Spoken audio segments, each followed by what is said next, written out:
طوبى للأم التي ولدتك وأرضعتك. بل طوبى للذين يسمعون كلام الله ويطيعونه.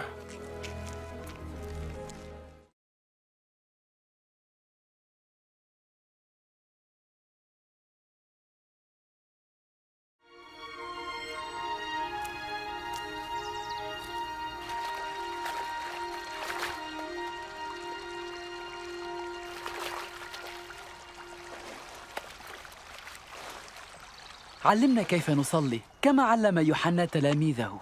متى صليتم قولوا: أبانا الذي في السماوات، ليتقدس اسمك، ليأتي ملكوتك، لتكن مشيئتك كما في السماء كذلك على الأرض. خبزنا كفافنا أعطنا اليوم، واغفر لنا خطايانا كما نغفر لمن يذنب إلينا، ولا تدخلنا في تجربة لكن نجنا من الشرير.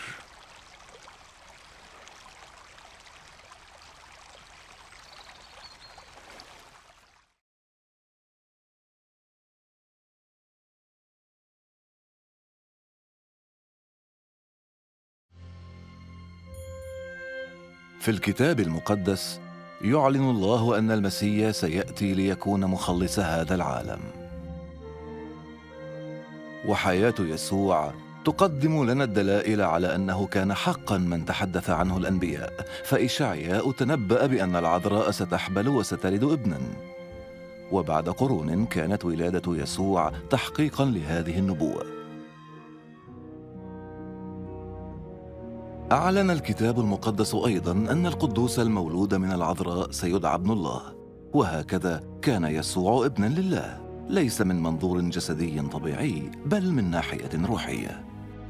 ونحن نرى هذا واضحاً في الكيفية التي عاش بها يسوع حياته، إذ شفى المرضى وغفر خطاياهم وردهم إلى الله، واعداً إياهم بنصيب في ملكوت السماوات، ثم قدم نفسه ذبيحة للتكفير عن خطاياهم، وقام ثانية قاهراً الموت.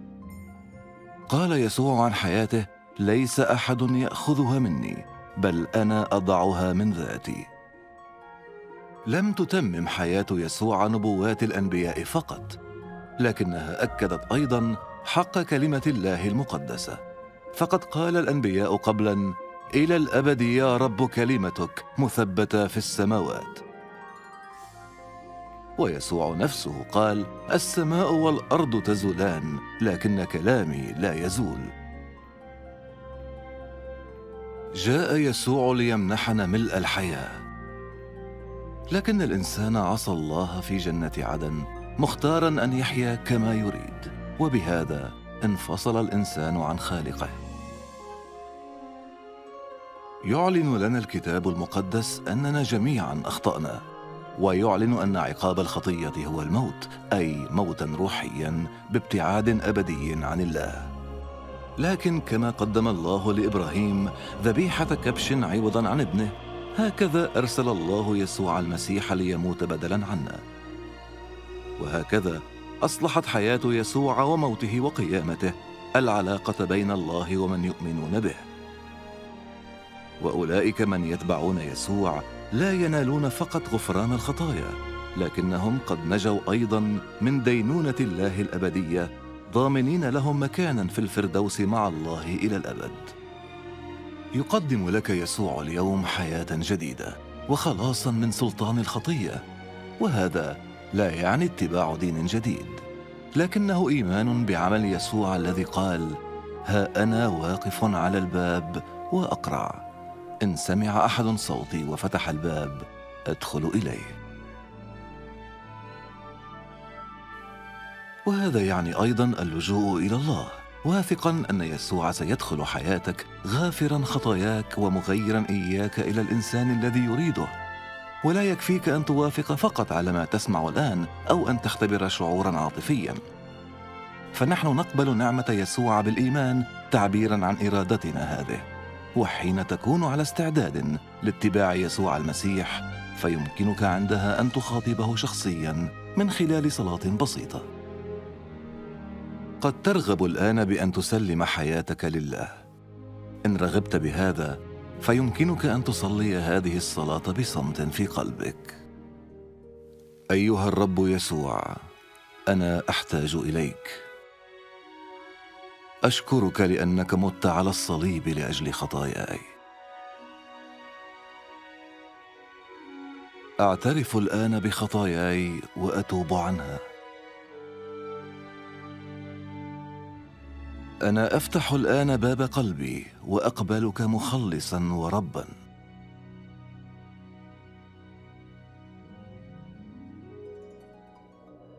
أشكرك لأنك غفرت لي خطاياي ومنحتني حياة أبدية.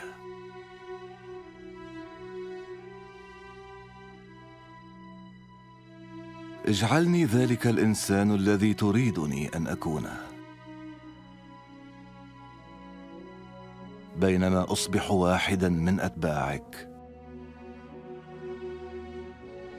آمين.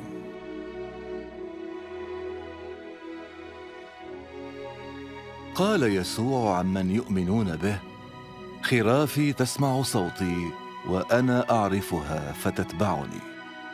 لتختبر حياة البركة التي وعدك بها يسوع، عليك أن تتحدث إليه في كل يوم بالصلاة وأن تقرأ كلمته. أخبر عما صنعه في حياتك، والتقي بآخرين ممن أحبوه وتبعوه، وتذكر وعده الرائع: دفع إلي كل سلطان في السماء وعلى الأرض، وها أنا معكم كل الأيام إلى انقضاء الدهر.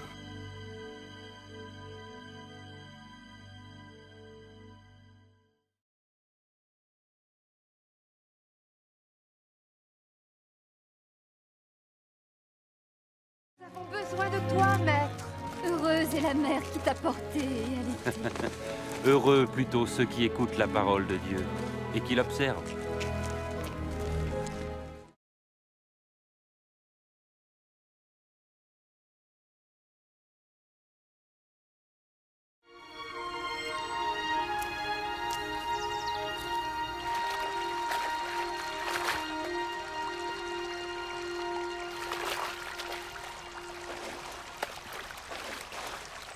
Apprends-nous à prier, comme Jean l'a appris à ses disciples.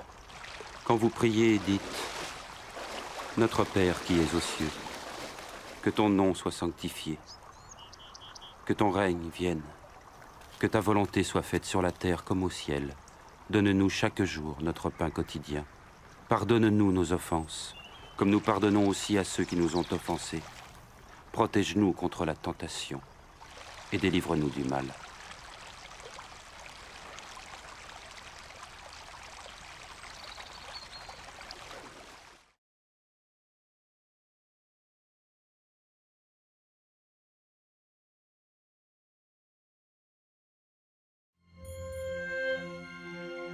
Dans les Saintes Écritures, Dieu déclare que le Messie viendrait pour être le sauveur du monde. La vie de Jésus prouve qu'il est bien celui dont les prophètes avaient parlé. Ésaïe a prophétisé que la Vierge deviendrait enceinte et qu'elle enfanterait un fils. Des siècles plus tard, la naissance de Jésus accomplissait cette prophétie.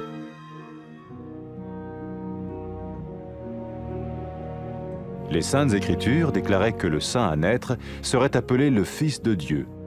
Cela signifiait que Jésus serait le Fils de Dieu au sens spirituel et non au sens physique. Nous le voyons par sa manière de vivre. Il a guéri des malades, il a pardonné leurs péchés, les a ramenés à Dieu et leur a promis une place dans le royaume éternel de Dieu.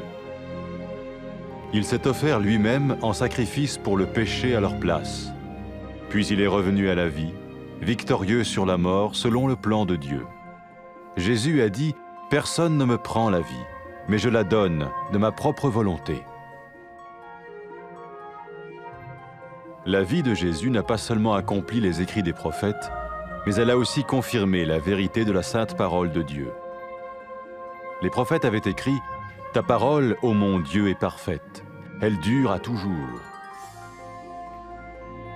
Jésus lui-même a dit: « Le ciel et la terre disparaîtront, tandis que mes paroles ne disparaîtront jamais. » Jésus est venu pour nous donner la vie dans toute sa plénitude. Mais quand l'homme a désobéi à Dieu dans le jardin d'Éden, Il a choisi sa propre voie et ses actions l'ont séparé du Créateur.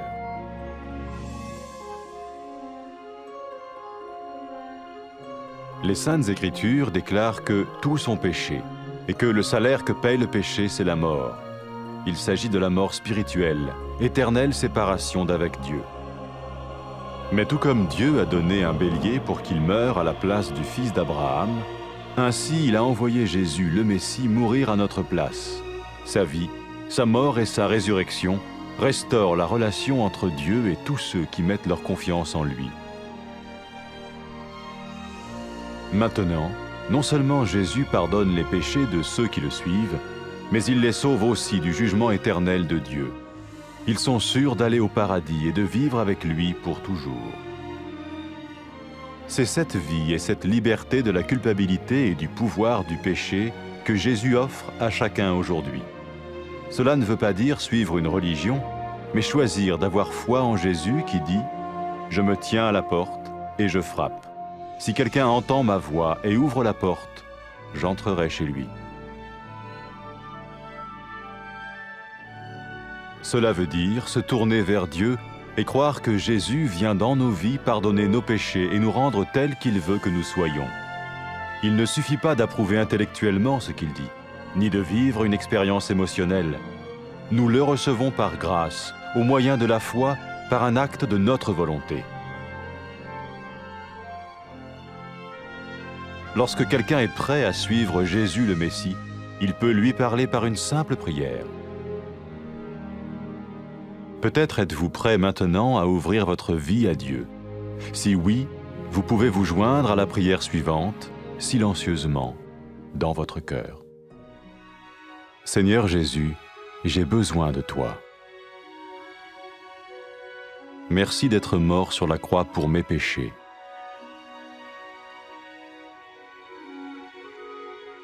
Je confesse mes péchés et je m'en repens.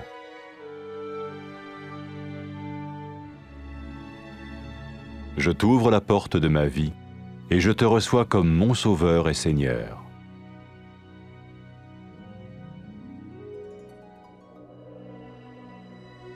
Merci de me pardonner mes péchés et de me donner la vie éternelle.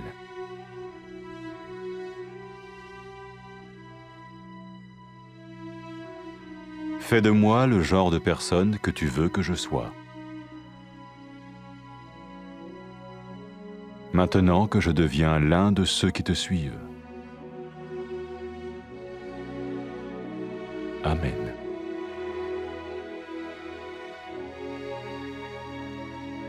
Jésus a dit à propos de ses disciples, « Mes brebis écoutent ma voix, je les connais et elles me suivent. » Pour expérimenter la vie en abondance promise par Jésus, ceux qui le suivent parlent à Dieu chaque jour dans la prière et lisent ou écoutent sa parole. Ils parlent de lui à d'autres personnes et rencontrent régulièrement ceux qui l'aiment et le suivent.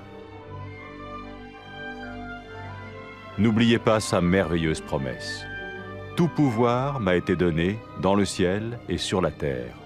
Et sachez-le, je vais être avec vous tous les jours jusqu'à la fin du monde. »